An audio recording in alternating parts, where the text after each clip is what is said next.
Hey, oh, oh, hey, welcome back this week, folks. It's so nice to see you again.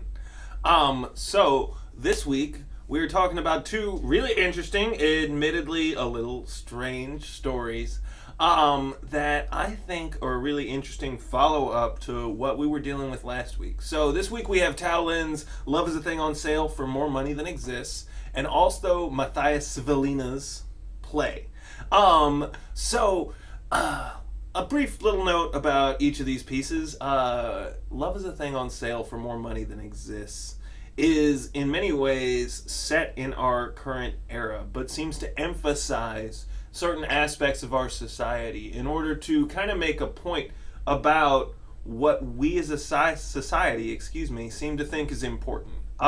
Specifically, it seems to ask the question, what is love, and how do you know when you love somebody? And what does it do to you to love someone? And how does a loved person act? If you are in love with someone, how will that change your behavior? Is one of the many questions this asks. And in such, I think that it offers some really interesting ideas and lessons to break out.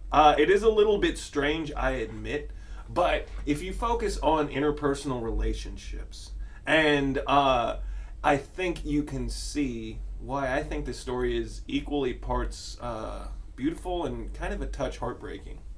Um, the other story that we're going to read is admittedly a little bit stranger. So, you could also call this a story in vignettes, in that each section is its own separate image, and if they mean anything, that meaning exists through juxtaposition, through adding these ideas together and seeing what they mean in contrast to each other.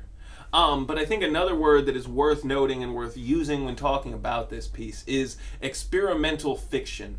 So, we talked about experimental poetry, if I'm not mistaken, in the first half of this semester. Experimental fiction is very similar. The definition you need to know for your notes: experimental fiction is fiction with a unique form that uses its unique form to create important meanings. So in this case, the unique form is that the story is given to us in the form of instructions for children's games. Many of these children's games are familiar to us in one way or another.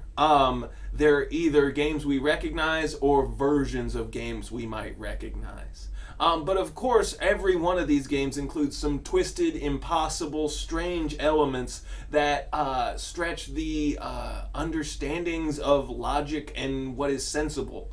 At the same time, even if these stories do get very strange in terms of logistically what's happening, they seem to create, for me at least, a cohesive emotional feeling. Each one of these little pieces, each one of these little instructions makes me feel a certain way and makes me think definitively about each thing. Also, since I recognize these games in many cases, what it leads me to do is think about, well, what does that game really mean? The first one is hide and seek, right?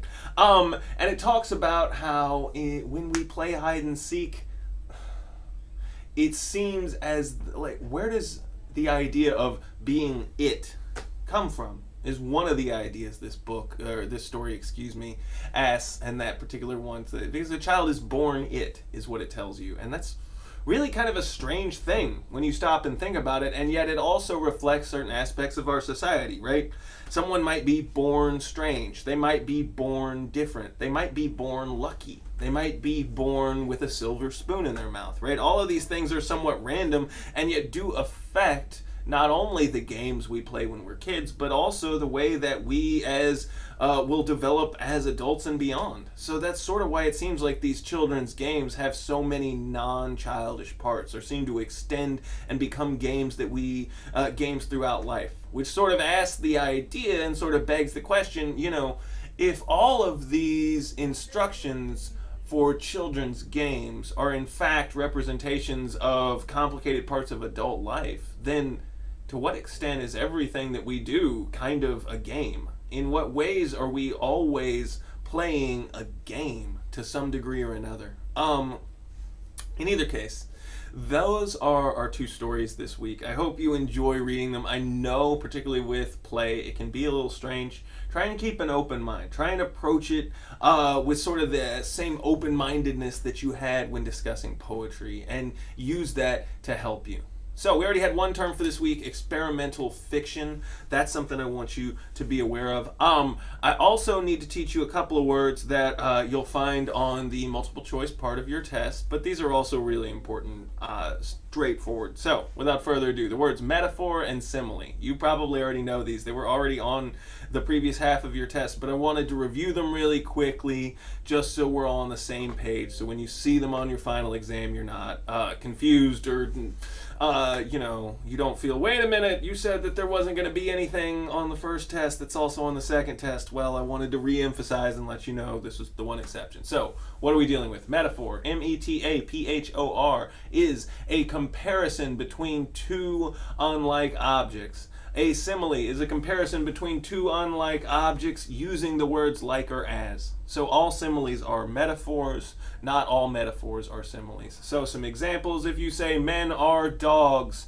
that is a metaphor, because men are not literally dogs, but men in this case have some traits or behaviors that are considered similar. I use that example because it's an example from an old Danny DeVito movie, incidentally.